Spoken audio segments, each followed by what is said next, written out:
Yo, what is going on, homies? It's your boy StumpD back for another OPTC video, and in today's video, we're over here on the global side of the game, taking on Garp's Challenge Heavenly Demon 2 with a no-stall team, led by our boy, this kid, and a friend, Captain Queen. So that was the team, those are the supports, let's dive in. Now, to make this team no-stall, the required supports are the treasure map Luffy on our kid, as well as Kuzan on our Akainu. You do need Kuzan on the Akainu for this team to actually function, and you do need poison sockets, unfortunately. I tried every single possible way to, like, take poison sockets off, but every single time I tried, I couldn't find another character that had barrier pen, and on this particular stage here, it was no stall, because, like, I couldn't kill everything quick enough. You could easily just, like, make Akainu your captain, and that could work, and then find another way to get around the bind to make it no stall, like with, I think, Chopper, with, like, the Neko support would work fine.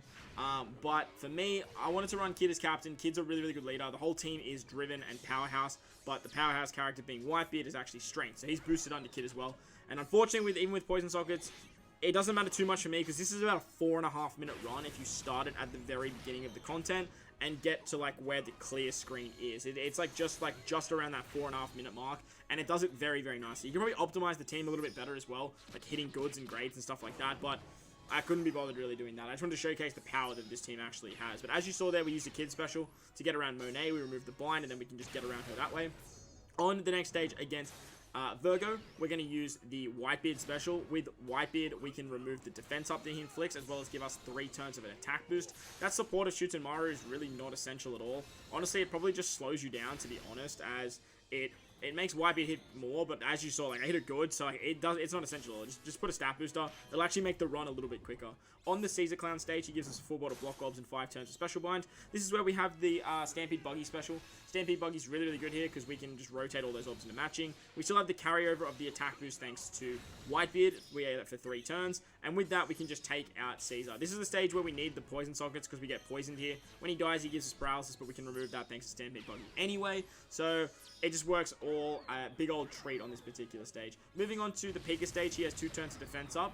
We're going to use the Versa Kainu special here, so with the support of Kuzan, we can remove the defense up. We can get a chain lock, and we can get an orb boost to our driven powerhouse characters. On this particular stage, you want to make sure that you have some sort of chain lock when you kill Pika. Otherwise, he'll actually give you 99 turns of a chain, like, lock for the rest of the run, and it can diminish the whole no stall concept. Moving on to the next stage against Treble and Sugar.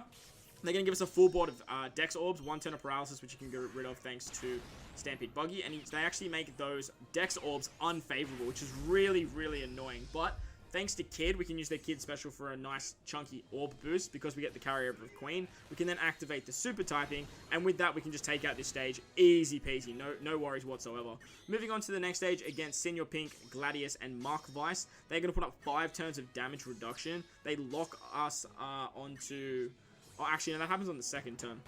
They do like a HP cut, and they give us 1 turn of paralysis. They're also going to lock our orbs. That's what they do. Because we used an orb boost on the previous stage, we get the auto trigger of Queen once again. We're going to remove the damage reduction with the Croc special, and that extra chain buff is really not essential at all. Again, it's probably just going to make the run a little bit slower.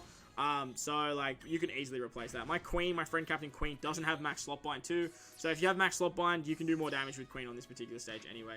Moving on to the Diamante stage, he's going to give us 5 turns of special bind. You want to make sure that you hit 3 perfects on the previous stage. That way you get the carryover effect of the chain lock thanks to Queen, and because we just have like really good orb rotation with this particular team, making strength decks and quick orbs matching, we can actually just clear that stage with our normal attacks. Moving on to the final stage now. Yes, we are already at the final stage against the 2 Mingos.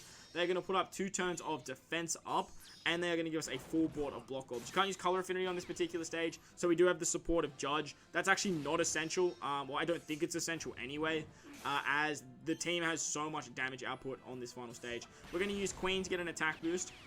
We're then going to use the Whitebeard special to remove the defense up, and then we can actually give ourselves a conditional boost thanks to the Verse Akainu Verse ability. We don't even have an orb boost on this final stage, and we're good to go. Like it's all hunky-dory from here. We are just going to attack with a couple of units. You do want to actually switch over to the other Mingo though, so that way when you actually tap with your kid, with the final tap you can actually target everyone, and kid's just going to blow both of them away, as you can see. I think he does like 14 mil. So that's enough to like kill both of them anyway. So that's going to wrap the video up today, guys. I hope you guys enjoyed this one. If you did, make sure to go down there and belt the like button for me if you're new to the channel. Hit that big red subscribe button too. But guys, wherever you are in this beautiful world, please remember to enjoy the rest of your day. As always, homies, I thank you all for watching, and I'll catch you all in the next one. Later!